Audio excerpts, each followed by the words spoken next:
Three, two, one, action.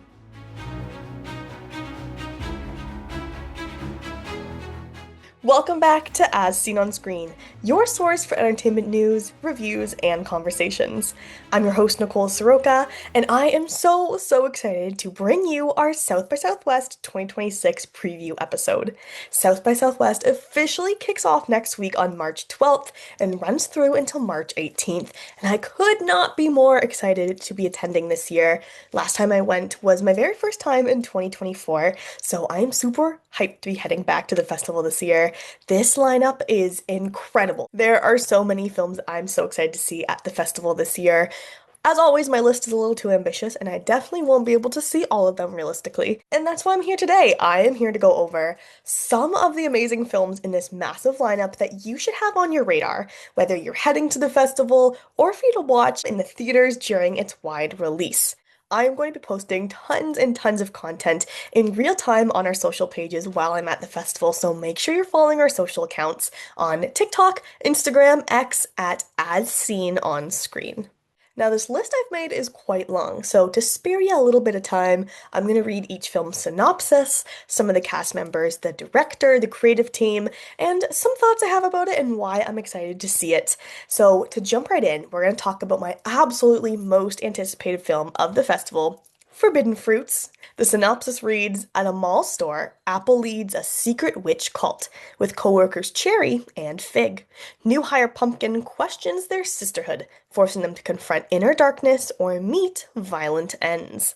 The cast includes Lily Reinhart, of course, well known from Riverdale, Lola Tung, also very well known from The Summer I Turned Pretty, Victoria Pedretti from You and The Haunting of Hill House, Alexander Shipp from the X-Men franchise, Love Simon and Anyone But You, Emma Chamberlain, and Gabrielle Union. The film is directed by Meredith Allaway. Now, Meredith Allaway wrote this screenplay with Lily Houghton, and it is based off of Houghton's 2019 stage play of The Woman Came the Beginning of Sin, and Through Her We All Died, which was a play that premiered at the Medicine Show Theater in New York City. Now, I have been eagerly anticipating this film since they were first in production last year.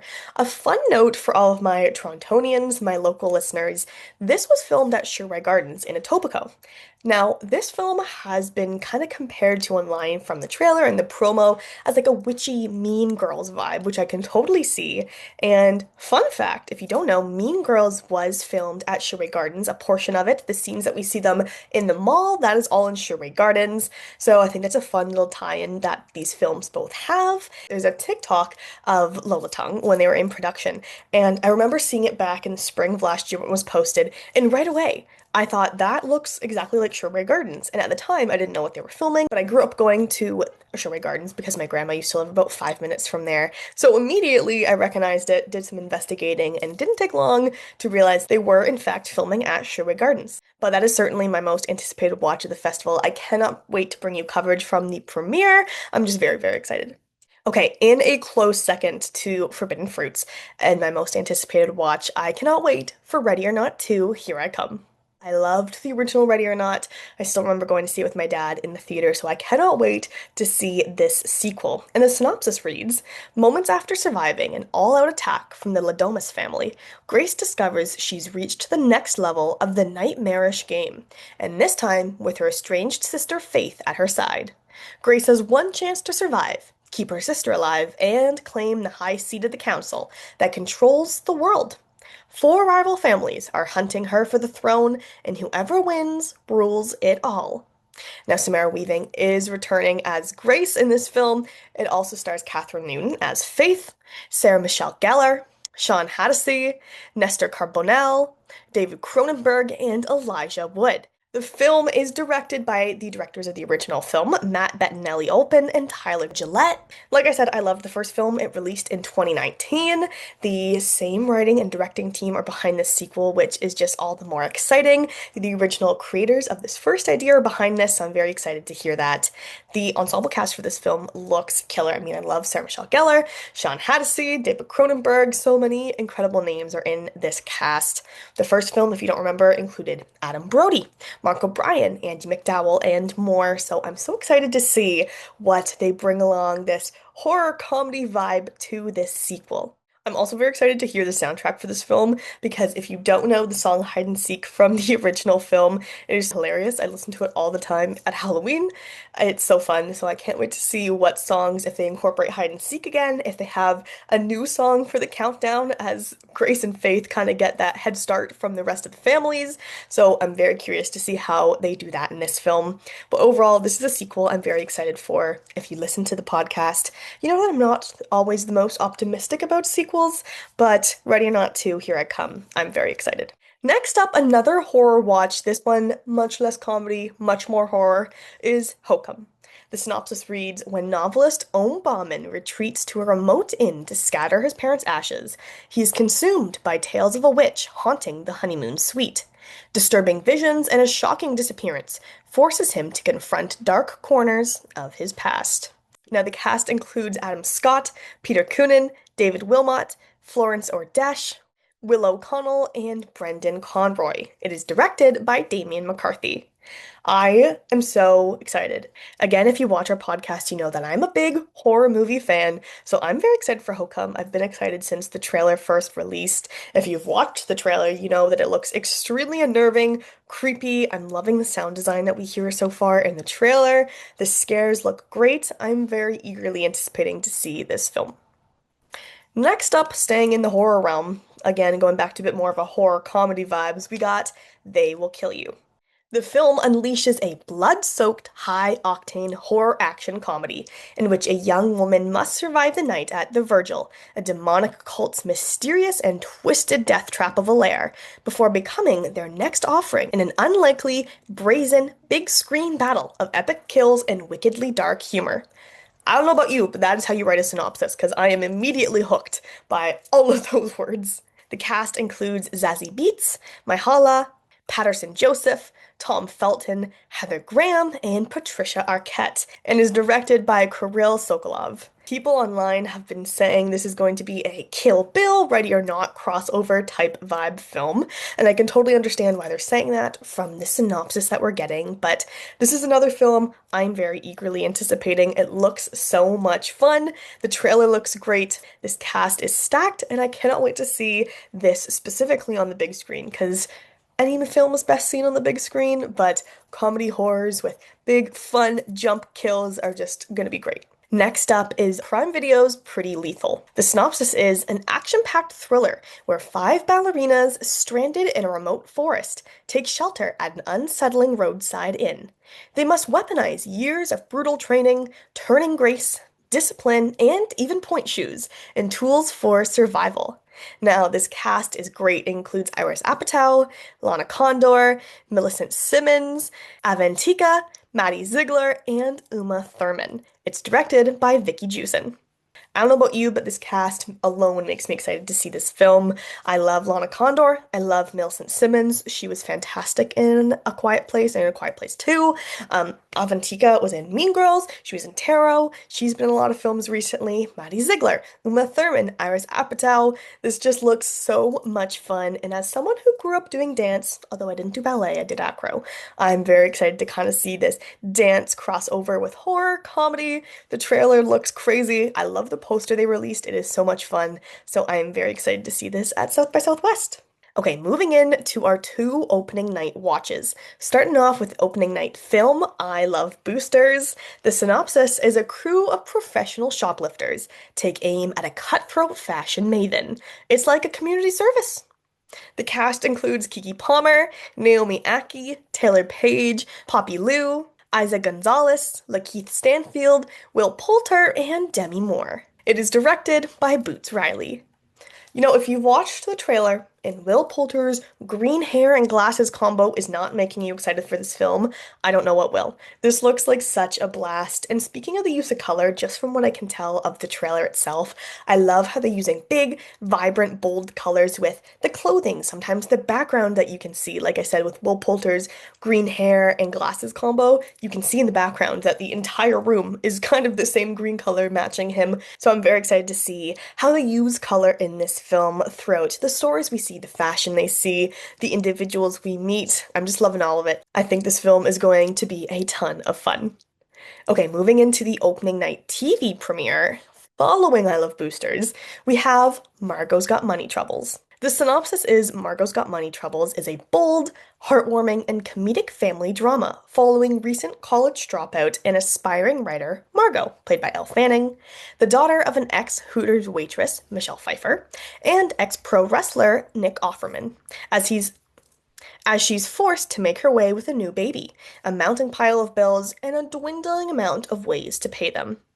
Like I mentioned, the cast includes Elle Fanning, Michelle Pfeiffer, Nick Offerman, Nicole Kidman, Thadia Graham, Greg Kinnear, Marcia Gay Harden, Michael Angurano, Rico Nasty, and Lindsay Normington. It is directed by Deirdre Walsh and Kate Herron.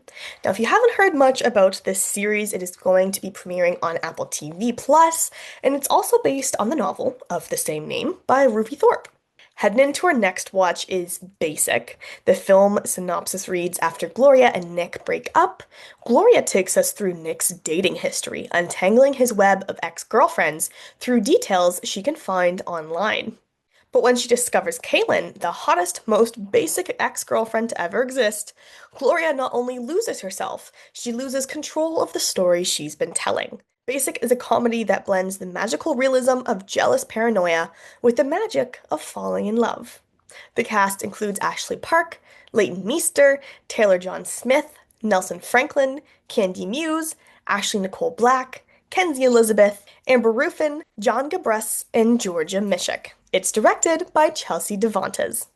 I think this film is going to be a blast, and I think it's hilarious how real it is to this time of social media that we're currently living in. I mean, think about how many TikToks or Instagram Reels or whatever type of social media that you're on that come up on your feed of people looking for information from people that they know, people in their past, exes, friends, whoever it may be in their life. It is so true that you can kind of go through many information sources on social media and find out what you would like to about someone. So I think this is going to be so funny and so real to some people probably at the same time. Now, this premiere actually moved already from the Zach Theater. It's been moved to the Paramount Theater, which of course is larger for audience size. So I'm very excited to hear that for this film. Now, they also made an announcement on the film's Instagram page that they are hosting the Anything But Basic Cabaret with the film's cast. It will be a night filled with comedy, music, drag, and special appearances at Esther's Foley's on March 15th, the day before the film's premiere. Next up is Over Your Dead Body. The synopsis reads, a dysfunctional couple head to a remote cabin to supposedly reconnect, but each has secret plans to kill each other. I don't know, that sounds like a good rom-com to me. The cast includes Samara Weaving, Jason Segel, Timothy Olyphant, Juliette Lewis, Paul Guilfoyle, and Keith Jardin. This is Samara Weaving's second film at South by Southwest this year, and she is not the only actor or actress to have two films playing at the festival this year. We'll get into that a little bit later. And the film was directed by Jorma Taccone. Also in the lineup this year is Poetic License, which you've probably heard me talk about already on the podcast. I saw it last year at the Toronto International Film Festival, but if you've not, Poetic License follows Liz, a former therapist and soon-to-be empty nester, who relocates to a new town for her husband's job, a place where she doesn't know a soul. Her quiet attempt to settle in takes an unexpected turn when she becomes the point of tension between two inseparable best friends and college seniors Sam and Ari. As their fierce competition for her attention threatens to upend their lives, Liz is pulled into a tangle of longing, self-discovery, and the intoxicating thrill of truly being seen, forcing her to confront the life she's built and the one she still craves. The cast includes Leslie Mann, Cooper Hoffman, Andrew Bart Feldman, Nico Parker, and Maisie Stella. This is directed by Maud Apatow, and it is her directorial debut. And I can already tell you it is a fantastic one. Like I said, I saw this at TIFF last year. It was hands down my favorite watch of the entire festival. In my opinion, it is a perfect coming-of-age comedy. It blends friendship, love, family, all of those things that everyone can kind of relate to in their life in one way or another. This is just such a fun watch. Everyone in this cast does such a phenomenal job of bringing these characters to life. I don't want to spoil anything, so that's all I will say about that. But truly, I so enjoyed this at TIFF last year. I almost saw it twice, but schedule just didn't allow for it. But it is such a fun watch. I can't wait to see it again at South by Southwest. If you have a chance, truly do see this film because it is so much fun and it is best seen in an audience with people because my entire theater was laughing their asses off the entire time throughout this film. It's so heartfelt and loving and funny. It just combines all of those feel-good emotions. So definitely don't miss this one. You can also watch my complete review of the film if you scroll down to our TIFF 2025 recap posted last September. Next up is Power Ballad. The synopsis reads, when Rick, played by Paul Rudd, a past his prime wedding singer, meets fading boy band star Danny, played by Nick Jonas.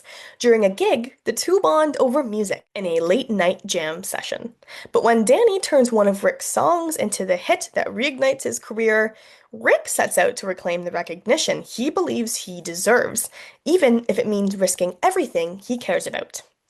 The cast, like I said, includes Paul Rudd and Nick Jonas, also Peter MacDonald, Marcella Plunkett, Havana Rose Liu, and Jack Rayner. It's directed by John Carney.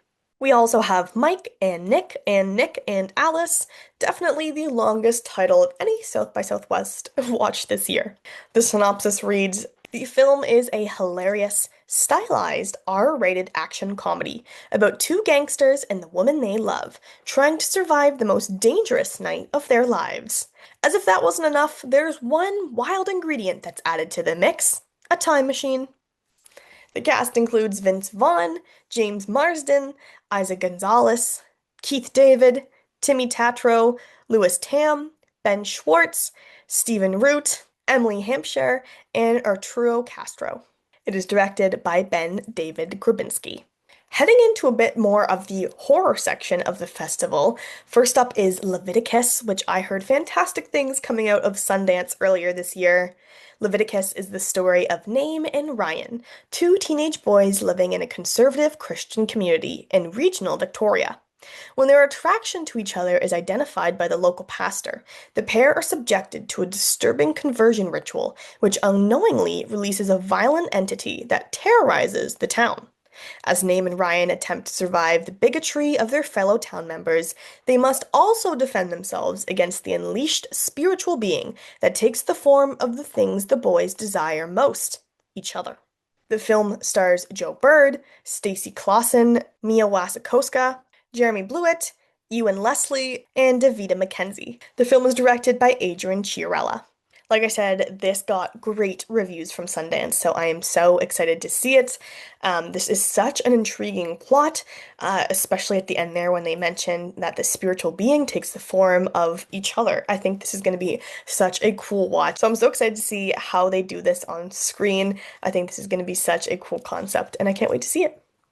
Next up is Drag. The synopsis reads, two sisters with a contentious relationship decide to rob a rural home in upstate New York. The simple robbery turns into a nightmare when one of them throws out her back and becomes immobilized on the second floor. The night spirals out of control as they embark on a painful journey to make it out before the homeowner returns. The cast includes Lizzie Kaplan, Lucy DeVito, John Stamos, and Christine Coe. The film is directed by Raviv Ullman and Greg Yagolintsner. Next up, we have 15. The synopsis reads, set in Mexico City, 15 reimagines the iconic quinceañera as a chaotic mix of comedy and creature horror. Through Mate and Lygia's unbreakable bond, the film explores class divides, the illusion of adolescence, and the fear of growing up, wrapped in kitsch aesthetics, blood-soaked humor, and biting social critique. The cast includes Greta Marty, Macarena Oz, Aminta Areta, Martha Claudia Moreno, Enrique Areola, Mercedes Hernandez, and Melina Sandy. It is directed by Jack and Yossi Zaga. Next is Monitor. The synopsis reads, Maggie works as a content moderator for ViewQ moderation services, spending her days filtering the internet's darkest content, driven by guilt over her sister's suicide. When Maggie blocks a cryptic video uploaded by an anonymous user, she and her team begin to be hunted by an insidious entity that haunts them through every screen in their lives. The cast includes Brittany O'Grady, Taz Skyler, Viviec Carla, Gunnar Willis, and Sarah Alexander. It's directed by Matt Black and Ryan Pauly. We also have Buddy, another film I heard great reviews of from Sundance that I'm excited to watch. The synopsis is quite straightforward. It reads, A brave girl and her friends must escape a kids' television show.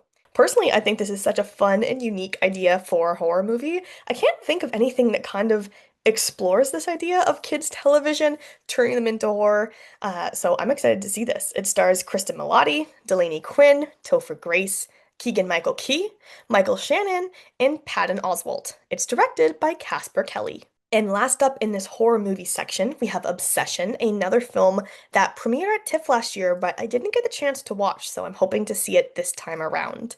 The synopsis reads, After breaking the mysterious One Wish Willow to win his crush's heart, a hopeless romantic finds himself getting exactly what he asked for, but soon discovers that some desires come at a dark, sinister price.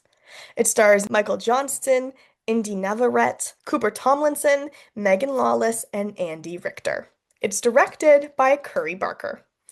I think there's so many original horror films on this lineup for South by Southwest this year. I am so pumped to see so many of these scary movies because they sound fun, they're inventive. If you've watched the trailer for most of them, the effects look great. I'm very eager to see a lot of these films, and I can't wait to bring you along for the reviews of what I think of them. Next up is Wishful Thinking. The synopsis reads, Julia and Charlie, a volatile couple in Portland, Oregon, are at a loss for how to repair their broken relationship.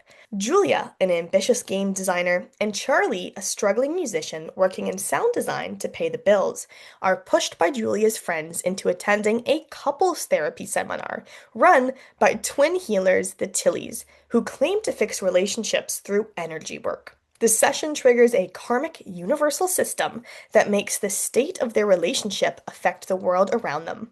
With earthquakes, the stock market, and entire nations at risk, Charlie and Julia must confront whether their love can survive amidst so much destruction.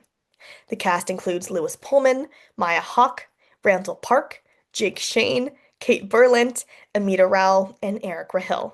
It's directed by Graham Parks.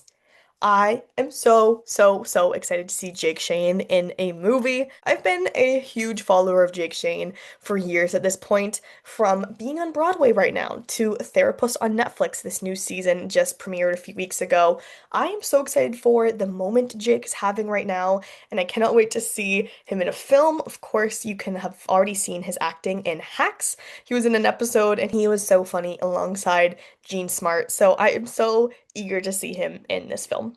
Next up is Brian. The synopsis reads, It sucks to be Brian. He's smart, funny, and capable, but his mental health issues make it hard for anyone to see it, especially when compared to his effortlessly cool older brother. At school, Brian harbors an unrequited crush on Brooke. She's smart, kind, pretty, and very much his teacher. A disastrous drama club audition leads to yet another one of Brian's trademark public meltdowns. Thus begins Brian's search for his new thing. On paper, he's chosen the worst possible fit, running for class president. With help from his therapist and the new kid, Justin, Brian launches his high stakes campaign and sparks a messy, awkward journey towards self acceptance. The cast includes Ben Wang, William A. Macy, Edie Patterson, Randall Park, Natalie Morales, Joshua Coley, Sophia Macy, Peyton Elizabeth Lee, Thomas Barbuska, and Jacob Moskowitz. It's directed by Will Ropp. As someone who can relate to being student council president in high school, I'm very excited to see how this film teases that experience. I also love Ben Wang. He's been in a few fantastic films this past year, so I'm excited to see him have this moment in the starring role in this film. I'm also very excited to see him in Hunger Games: Sunrise on the Reaping later this year. Next up is Pizza Movie. Synopsis reads, It's a Friday night, and college students Jack and Montgomery have got big plans. They're going to do drugs and order pizza. But when the homemade drug they ingest turns out to be much wilder than they thought, the simple journey down two flights of stairs to retrieve their pie becomes a mind-bindingly transformative quest. Still, though, how hard can it be? The only thing in their way is a broken elevator, Montgomery's social anxiety, the fact that everybody in the school hates Jack, a sociopath RA, a vengeful butterfly, a robot with a dream, and this insane drug has absolutely no regard for the basic laws of reality. The cast includes Gaten Mazzarato, Sean Guillabone, Lulu Wilson, Jack Martin, Peyton Elizabeth Lee, Marcus Scribner, and Caleb Heron.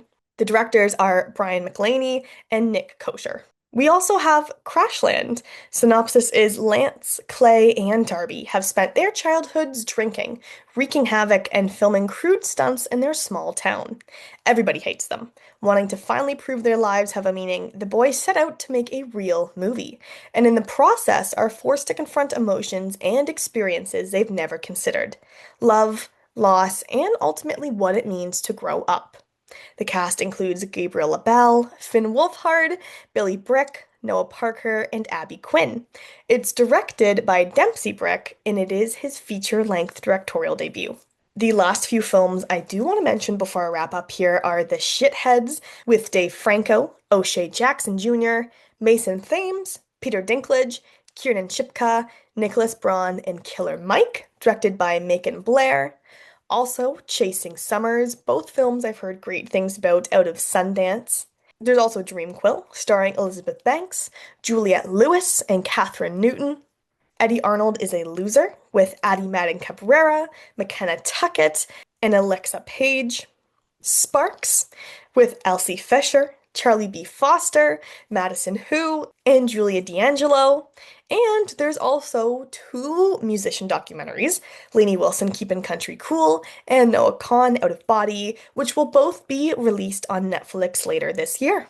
There are so many films I could keep going on and on and on about this year's lineup at South by Southwest. But to spare you the time, you can head over to South by Southwest's official website, where you can check out all of the film and TV titles premiering this year at South by Southwest. I cannot express enough how excited I am to be bringing you coverage of this festival. I'm so excited to bring you along. Again, don't forget to follow our social media accounts on Instagram and TikTok at As Seen on Screen. I'll be posting all of my live real-time coverage on there. Stay tuned for more South by Southwest coverage coming between March 12th to 18th. Thank you so much for tuning in to this week's episode of As Seen on Screen. I'm your host, Nicole Soroka, and you can find us on Spotify and YouTube for all of our regular podcasting. I'll see y'all in Austin. See you next time.